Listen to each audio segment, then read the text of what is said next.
Let's talk about lands. Everyone's favorite part of Magic the Gathering, apparently. Back in my day, I thought it was pretty much agreed upon that they kind of suck. But recently, I've been seeing some people say they're actually the best part of Magic the Gathering.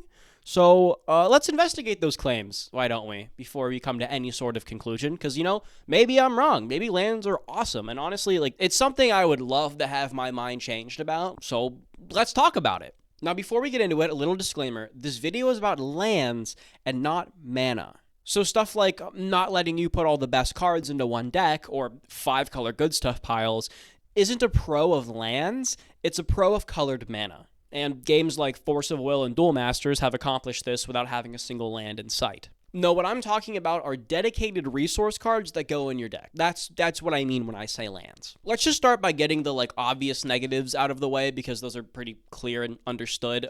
First of all, they're bricks. There really isn't a lot worse than being stuck in a tight situation, having to bank on the top card of your deck only to reveal that it's pretty useless. No one likes top decking lands. It feels terrible. It's not even a not useful card in the scenario. It's a card that just doesn't do anything at all once you have your mana base pretty much established. So once you get past turn 5 and 6, all of your resource cards turn into dead draws, which isn't great.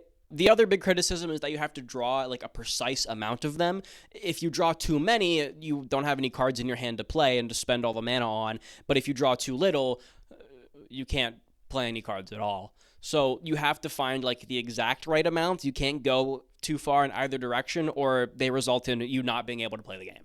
It's not great and can be a pretty consistent cause of frustration, but negatives aside, let's talk about the pros. The first thing I want to start with is the one real positive. I think there is one singular actual positive to lands that's really good that no one ever mentions, and that's draft.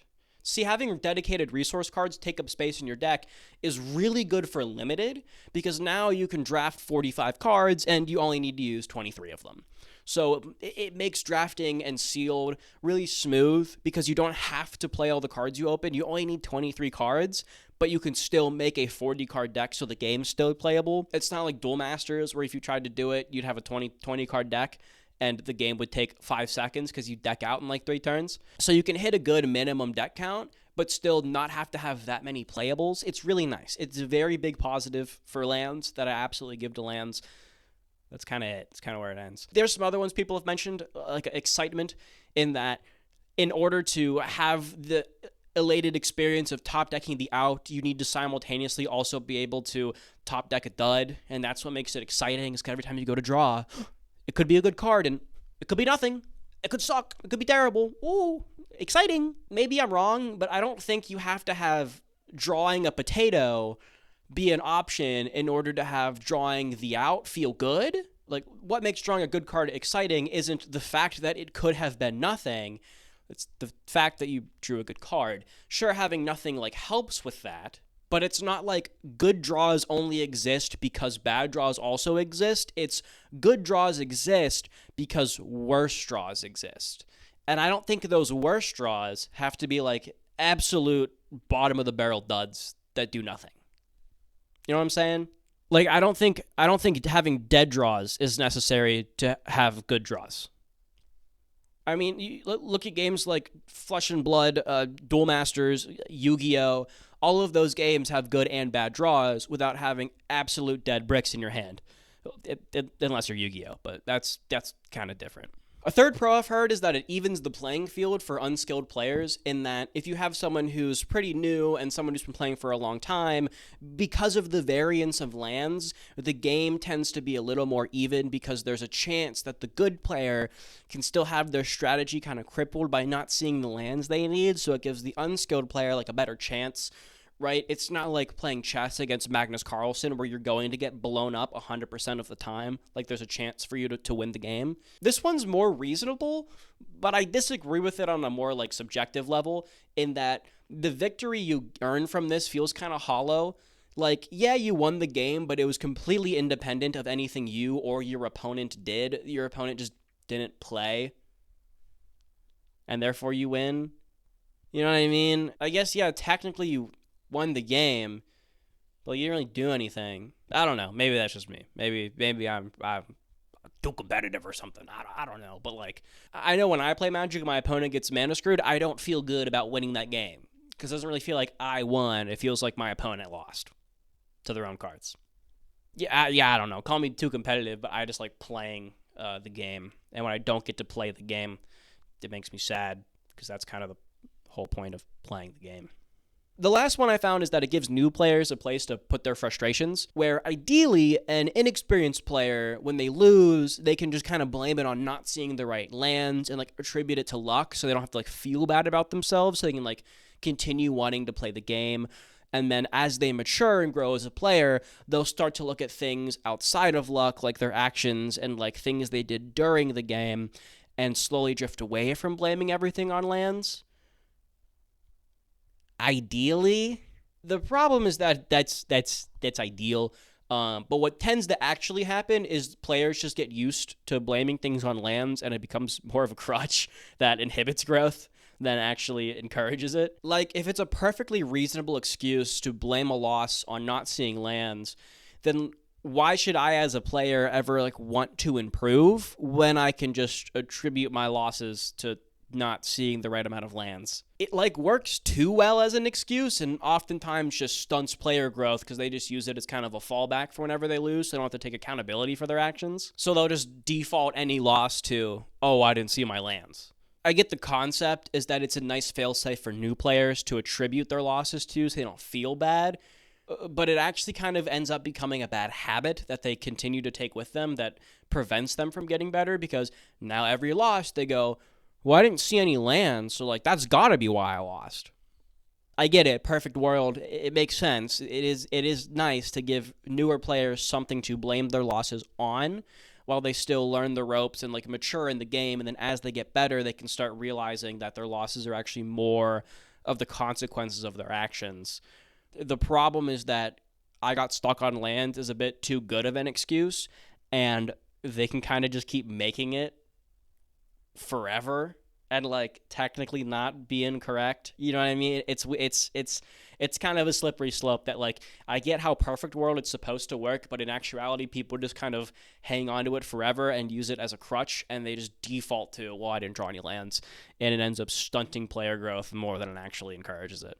So the way these kind of end up breaking down to me is that the positives, while they do exist, there are some positives, they only really serve as like small like quality of life benefits that don't really elevate the game all that high, or at least they don't accomplish anything that couldn't be accomplished by other means. Whereas the negatives often result in you not being able to participate in the game. Like, I'm sorry if you disagree, but personally, I would rather play a game that maybe isn't as thrilling or forgiving to inexperienced players if it means that I don't have to constantly worry about potentially not being able to play the game at all.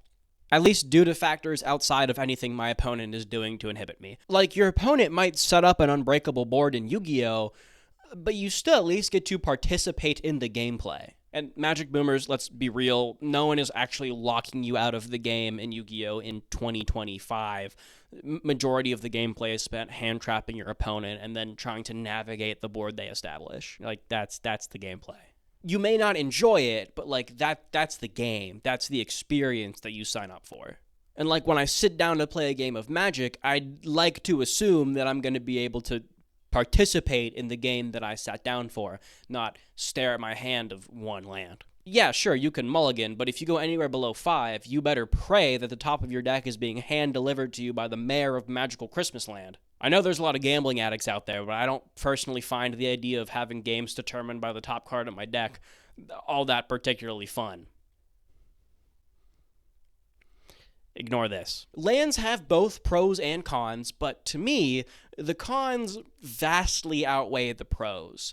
So, yeah, I think lands are pretty terrible. Like, sure, there might be some added level of excitement or something, and maybe you can luck-sack pro players who brick on lands, but I don't think that the negative of not being able to partake in the game you sat down for is all that worth it, especially when it's completely independent of anything your opponent is doing. It's not like your opponent is playing the game to stop you.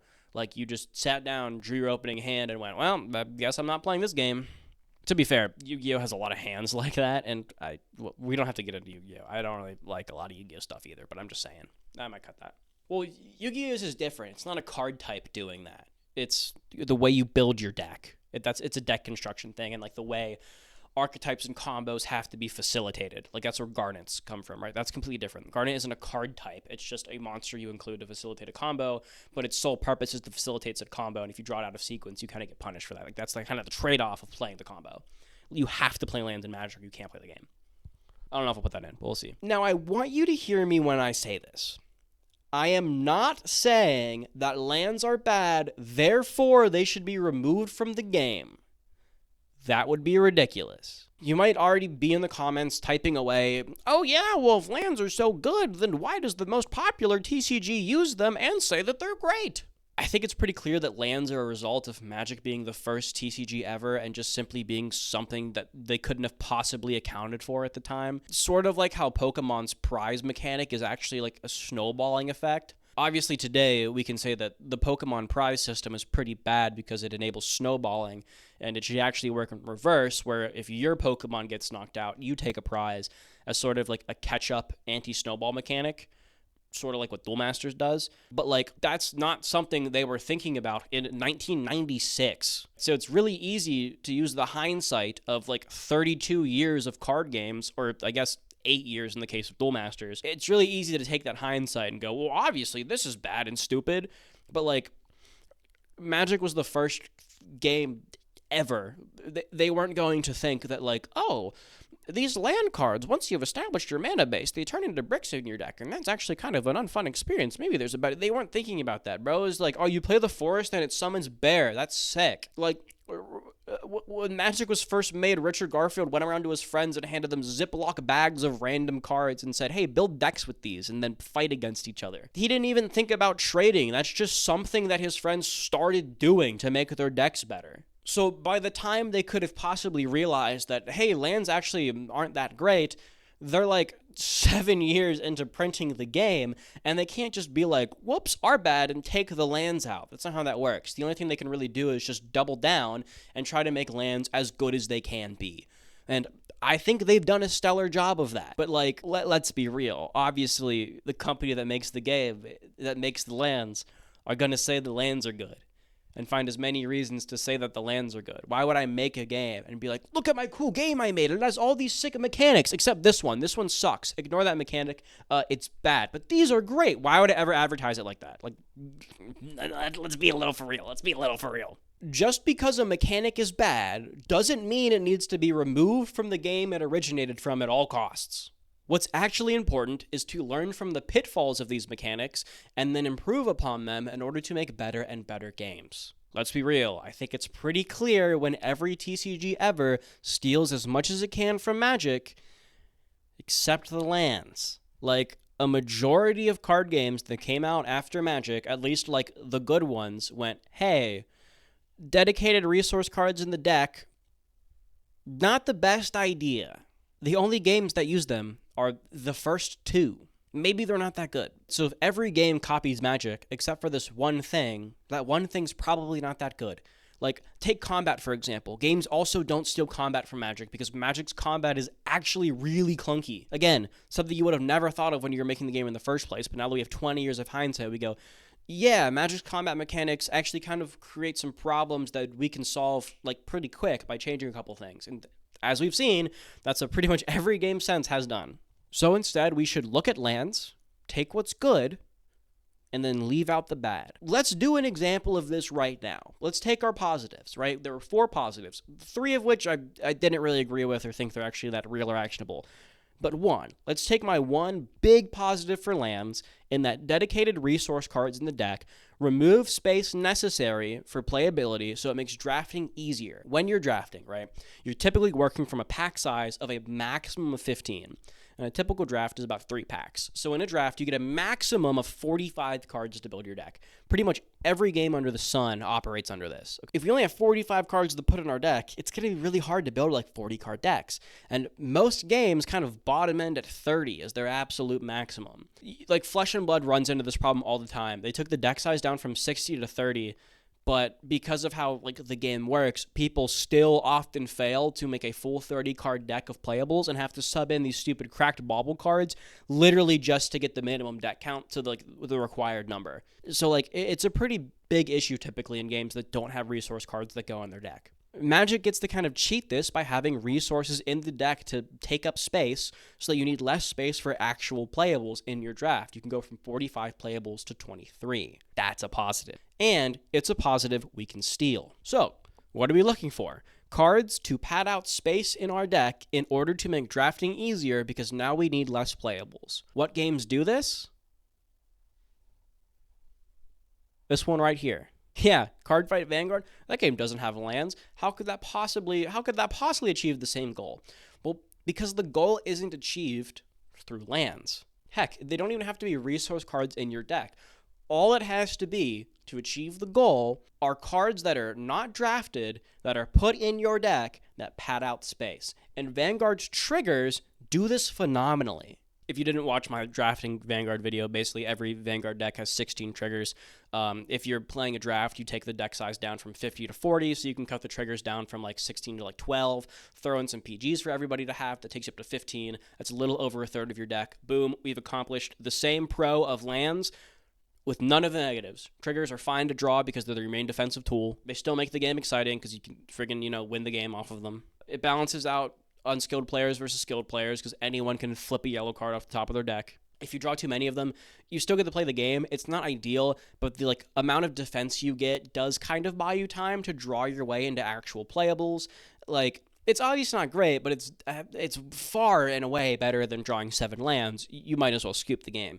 If you draw 5 triggers, it's not great, but you might still be able to play. And vice versa, if you draw no triggers, that's phenomenal, because that means they're all in your deck ready for you to drive check later. But yeah, that's an example of mechanics that can achieve the same pros as lands, but without the cons.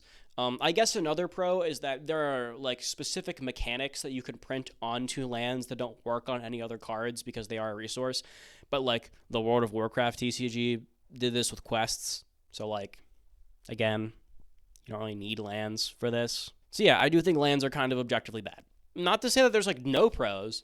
I just think that the cons vastly outweigh them. So I guess the point is you can say lands suck and still enjoy Magic the Gathering. You don't have to PP ride lands to be a Magic fan. You don't have to claim that lands are the greatest thing of all time. Or I guess some people just want to be contrarians and be no, actually lands are great. Y'all are just stupid. I'm here to say y'all aren't stupid. Lands are bad. There are some pros you can extrapolate, but they really just don't outweigh the negatives. So if you're ever trying to make a game and you're thinking to yourself, maybe I should give lands a try because people are saying they're the best part of Magic, don't do that. I don't know. That's just my inane ramblings, right? The reason I made this video is the project I'm working on is going to take way longer than I ever thought it was going to. And I also got sick, so I'm just behind on content. And B, so I could finally have a video about lands on the channel. Thank you for watching. Bye! I don't know, man. I always wanted to make a video about lands. It's just an opinion that I've had that I just want to have exist on the internet forever, all right? Get off my case. Actually, no, get on my case. Get on my case, go in the comments, tell me how I'm stupid so I can farm engagement, please. Please and thank you. I hope the next video I want to make comes out soon, but it's honestly probably going to be a while, but it's really cool. It's really cool. I swear, I promise it's really cool. It's really cool, so please subscribe and stay tuned for that, because I swear it's the coolest thing you're ever going to freaking see. I'm excited for it. So yeah, thank you for watching. Thank you, goodbye.